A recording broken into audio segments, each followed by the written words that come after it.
స్వర్ణోదయ దీప్తిం అఖిల భువన చైతన్య ప్రసారం. నమస్కారం, మన ధర్మం కార్యక్రమానికి స్వాగతం. ఇవాళ మన ధర్మం కార్యక్రమంలో మన ధర్మ సందేహాలను నివృత్తి చేసేందుకు మనతో పాటు ఉన్నారు ఆచార్య శ్రీ కాకునూరి సూర్యనారాయణమూర్తి గారు. గురుగారు నమస్కారం. నమస్కారం అమ్మాయి. గురుగారు, ఈరోజు హనుమద్ విజయోత్సవం. ఈ హనుమద్ విజయోత్సవం యొక్క ప్రత్యేకత ఏమిటి? చైత్ర పౌర్ణమి నాడుని హనుమత్ జయంతిగా ఎందుకు జరుపుకుంటారు? వైశాఖ మాసంలో హనుమత్ జయంతి, చైత్ర మాసంలో పౌర్ణమి నాడు హనుమద్ విజయోత్సవం. ఇలా ఎందుకు జరుపుకోవాలి అనే విషయంలో ప్రాచీనులు ఒక చిన్న కథ చెప్పి ఉన్నారు. రాముడు అనగా చిత్తా నక్షత్రం, పేపోరారి చిత్తా. హనుమంతుడు అనగా పునర్వసు నక్షత్రం, కేకో హాహి పునర్వసు. ఒకరి నక్షత్రంలో మరి ఒకరు జన్మించారు అనే అనుబంధాన్ని సూచిస్తూ రామనవమి, సీతారాముల కళ్యాణం, అలాగే శ్రీరాముడు పుట్టినరోజు, ఆ వేడుకల అనంతరం చిత్తా నక్షత్ర మండలం సమీపంలో చంద్రుడు సంచారం చేసేటటువంటి కాలం కనుక ఈ మాసానికి చైత్రమాసం కాబట్టి చైత్ర పౌర్ణిమ రోజున ఆంజనేయ స్వామి వారిని స్మరించాలి. సీతారాముల కళ్యాణం అనంతరం, పట్టాభిషేకం అనంతరం, చిట్ట చివరలో దేవతల పనుపున వచ్చినటువంటి ముత్యాల మాలికను సీతాదేవి రాముని అనుజ్ఞతో ఆంజనేయ స్వామి వారికి ఆభరణంగా ధరించమని అందించిన దృశ్యాన్ని జ్ఞాపకం పెట్టుకుంటూ హనుమద్ విజయోత్సవం, చైత్ర పౌర్ణిమ, ఇది నేపథ్యం.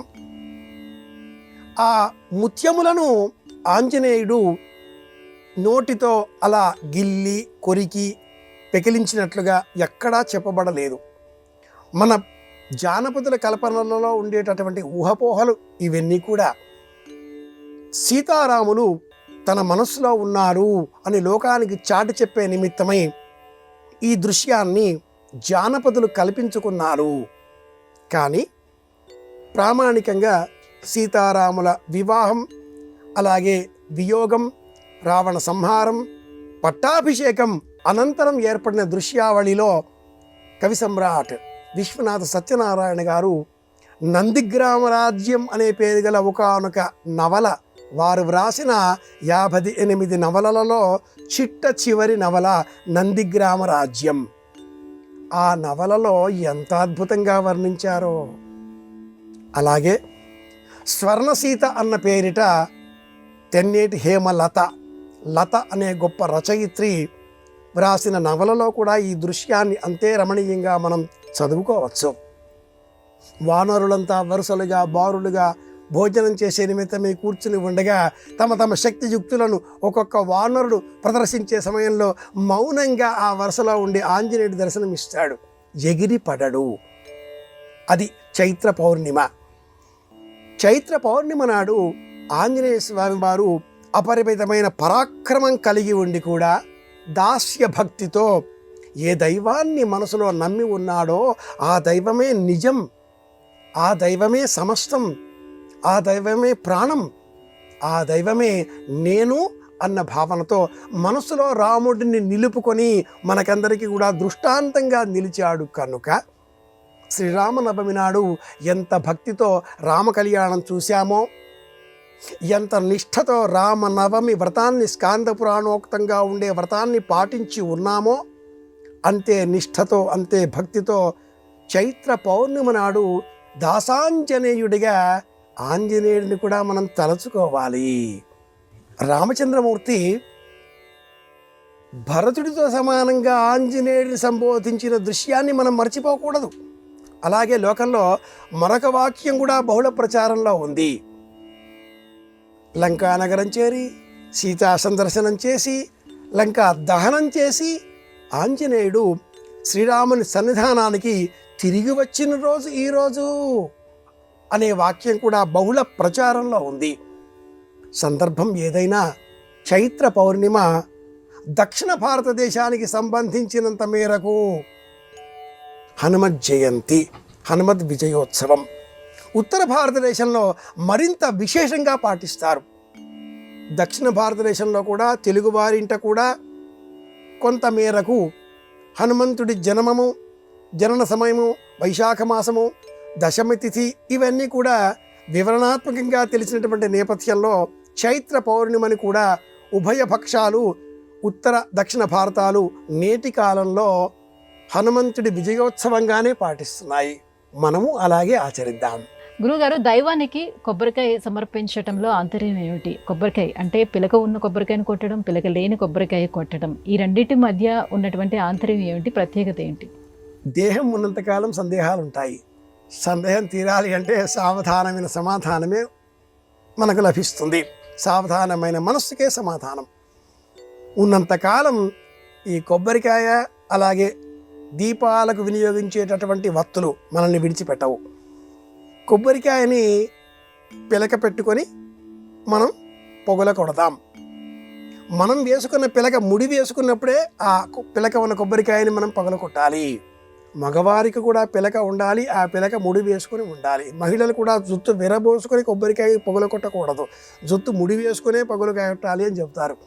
ఇంత ఎందుకు అంటే నారికేళ సముద్భూతం త్రినేత్ర హరసమ్మతం శిఖయాదురితం సర్వం పాపం పీడాంచమేనుదా.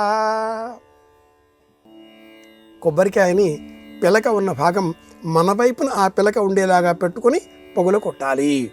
ఆ 3 కన్నులు ఏవైతే మనకు కొబ్బరికాయలో కనిపిస్తాయో సృష్టి స్థితి లయాలకు ఈ 3 కారణం.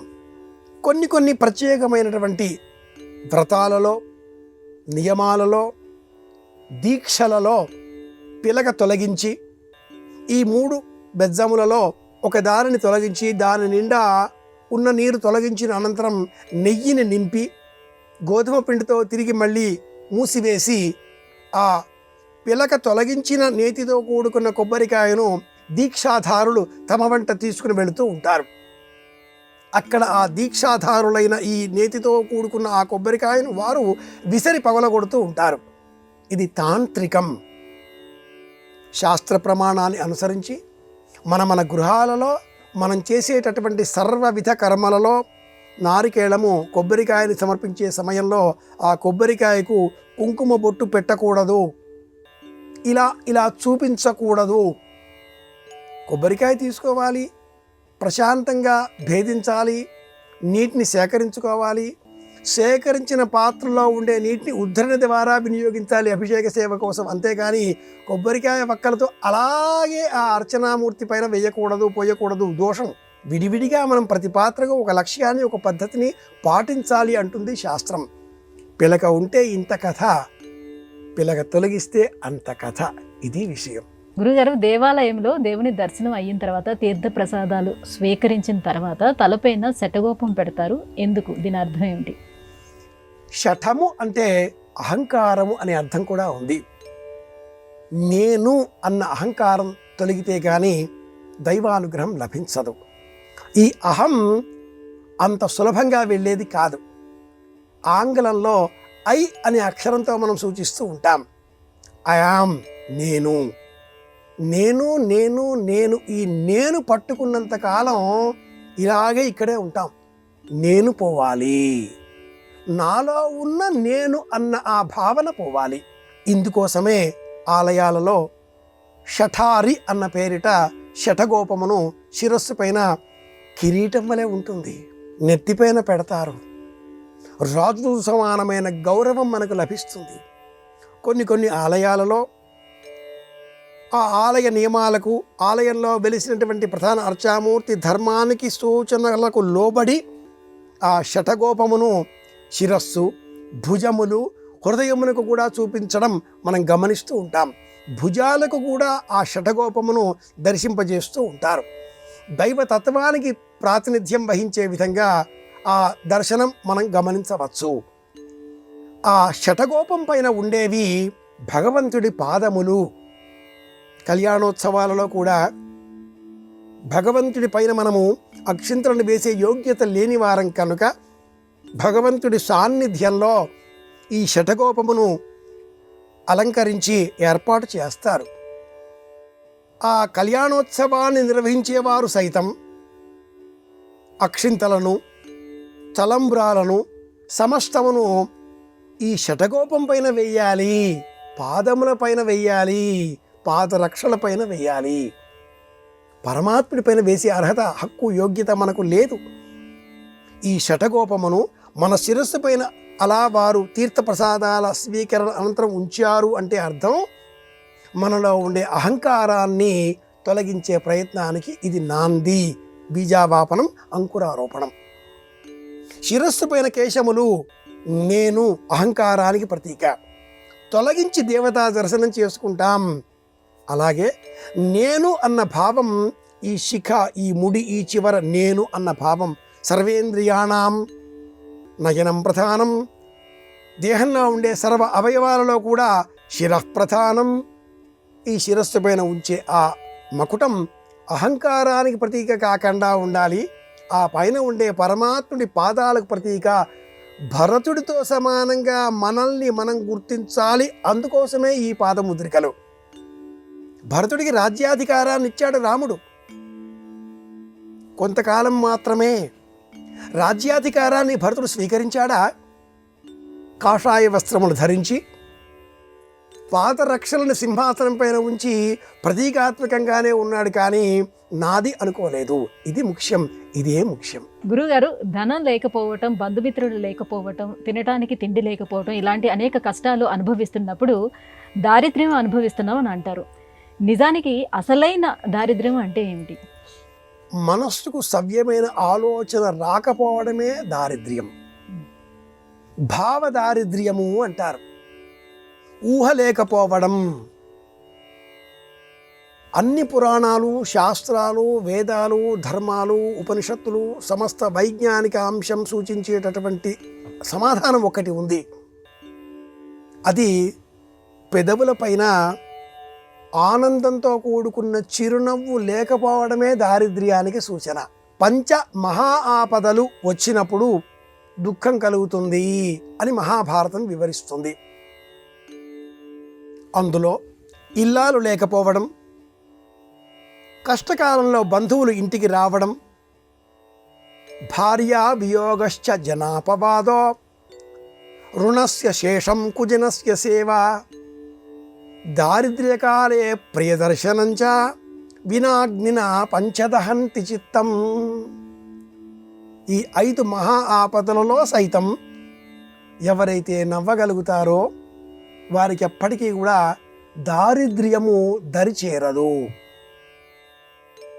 మానసికంగా నేను వేరు, శరీరం వేరు అన్నప్పుడు ధనం లేదు, దుఃఖాలు వచ్చాయి, కష్టాలు కలిగాయి, ఇబ్బందులు వచ్చాయి, ఆపదలు కలిగాయి. ఇవన్నీ శరీరానికి సంబంధించినవి. ఏదో కర్మ చేసిన కారణం చేత ఈ శరీరాన్ని ధరించిన నేను వీటన్నింటినీ కూడా చూడవలసి వస్తున్నది. చేతికి దెబ్బ తాకింది, నాకు కాదు. కంటి దృష్టి తగ్గింది, నాకు కాదు. వినికిడి సరిగా వినపడడం లేదు ఈ మధ్యన, నాకు కాదు, చెవికి. నేను వేరే. ఈ ఆలోచన కలవారికి ఎప్పటికీ భావదారిద్ర్యం ఉండదు. ఈ దారిద్ర్యం లేకుండా చేసుకోవడం ఎలా అంటే నవ్వడం ఎలాగో నేర్చుకోవాలి. ఆంగ్లంలో 2 పదాలు ఉన్నాయి. మనీ అంటాం ఒకటి, MONEY 5 అక్షరాలు.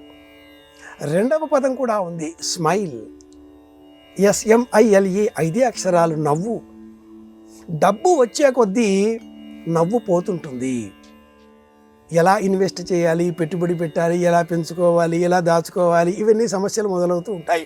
అందరూ కోరుకుంటూ ఉంటారు ఇంకా రావాలి, ఇంకా రావాలి అనేసి. కానీ కౌపీనవంతః ఖలు భాగ్యవంతః అన్నారు శంకర భగవత్పాదుల వారు. ఈ రోజుకి ఇంత ఆనందం, నందో రాజా భవిష్యతి, నాహంకర్త హరికర్త, ఇలాంటి ఆలోచన కలవారు ఎప్పుడూ నవ్వుతూనే ఉంటారు. వారికి ఏనాటికి దారిద్ర్యం కలగదు. ఇది సమాధానం. గురుగారు, వివాహాలు ఎన్ని రకాలు? నేటి ఆధునిక కాలంలో జరుగుతున్నటువంటి వివాహాలు ఏ వర్గం క్రిందకి వస్తాయి? అందులో ఏవి ప్రశస్తమైనవి? శ్రీరామాయణంలో అన్ని విధాలుగా వివాహాలకు సంబంధించిన దృష్టాంతాలను మనం చూడవచ్చు. అన్నీ అన్నప్పుడు ఎన్ని? 8 విధాలు అని అనేకులు చెప్పి ఉన్నారు. ధర్మశాస్త్రం కూడా ఈ 8ంటిని వివరణగా చెప్పి ఉన్నది. బ్రాహ్మ్యము, ఆర్షము, దైవము, ప్రాజాపత్యము, గాంధర్వము, ఆసురము, పైశాచికము, రాక్షసము అనే 8 విధాలుగా ఉండే వైవాహిక పద్ధతులను ధర్మశాస్త్రం సూచించింది. 8 వివాహాలే, కానీ వీటిలో 4 మాత్రమే శ్రేష్టం. ఆర్షము, దైవము, బ్రాహ్మ్యము, ప్రాజాపత్యము, ఈ 4 మాత్రమే శ్రేష్టం. ఇందులో కూడా మళ్ళీ ప్రాజాపత్య వివాహం 4వది అయినది మాత్రమే నేటి కలియుగంలో మనమందరము ఆచరించవలసిన విధి పద్ధతి. గాంధర్వము పరస్పరం అభిలషితం. అమ్మాయి అబ్బాయి వారు ఒకరిని ఒకరు ఇష్టపడి వైవాహిక బంధంలోనికి రావడం, ఇది కూడా శాస్త్రం అంగీకరించినది కాదు. ఇక ఆసురి, పైశాచి, రాక్షస 6, 7, 8 ఈ పద్ధతులలో చేసే వివాహాలు ఏవీ కూడా శాస్త్ర ప్రామాణికం వివరించినప్పటికీ అంగీకరింపబడినవి కావు, నింద్యములైనవి. అమ్మాయిని భయపెట్టి వివాహం చేసుకోవడం, బలవంతంగా వివాహం చేసుకోవడం, ఇంటిల్లిపాదిని బంధించి ఈ వివాహం తప్పనిసరి అంటూ వివాహం చేసుకోవడం, ఇవన్నీ కూడా ఆసురి, పైశాచి, రాక్షస ఈ వర్గాల కిందికి వస్తాయి. నేరంతో కూడుకున్నవి అని కూడా శాస్త్రం చెబుతుంది.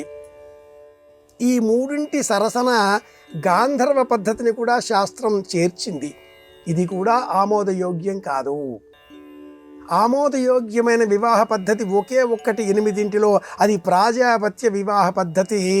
ఈ పద్ధతిలోనే రామచంద్రమూర్తి వివాహం జరిగింది.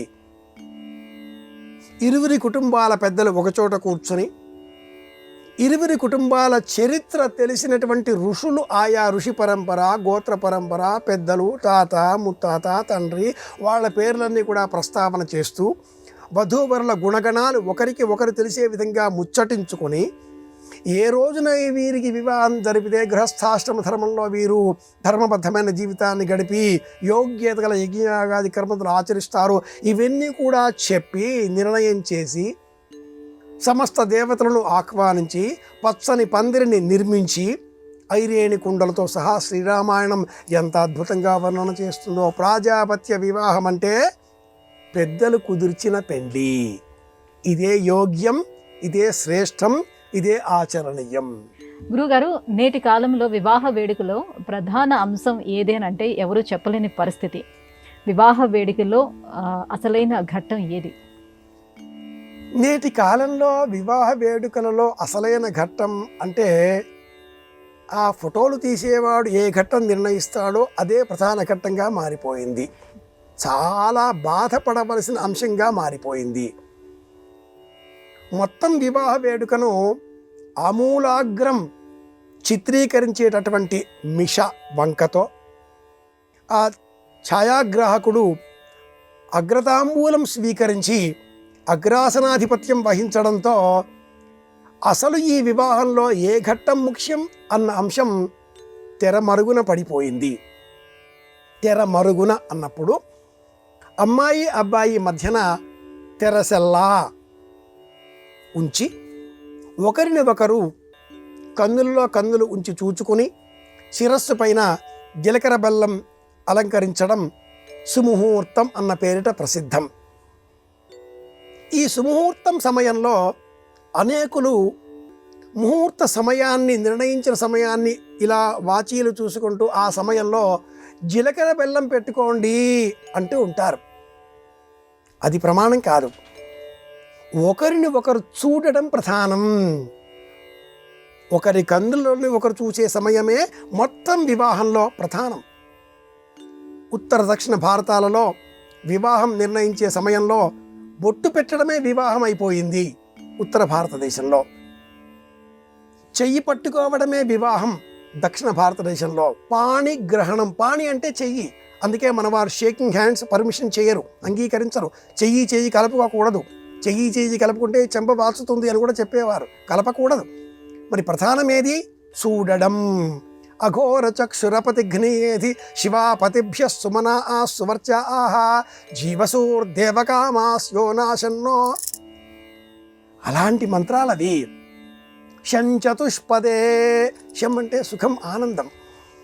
ఒకరి కన్నులలోనికి ఒకరు చూచుకొని అఘోర చక్షు, ఘోరము కాని కన్నులతో నీవు నన్ను చూచుతున్నావు, నా జీవితాన్ని ప్రశాంతంగా ఉంచవలసింది అని ఆ వరుడు వధువుని అడిగితే, వధువు అంగీకరిస్తే అభ్రాతుఘ్నీం వరుణాపతిఘ్నీం బృహస్పతే మంత్రార్థాలు తెలుసుకుని వివాహం జరిపితే, వివాహం చేసుకుంటే ఆ దంపతులు ఎప్పటికీ ఒకటిగానే ఉంటారు.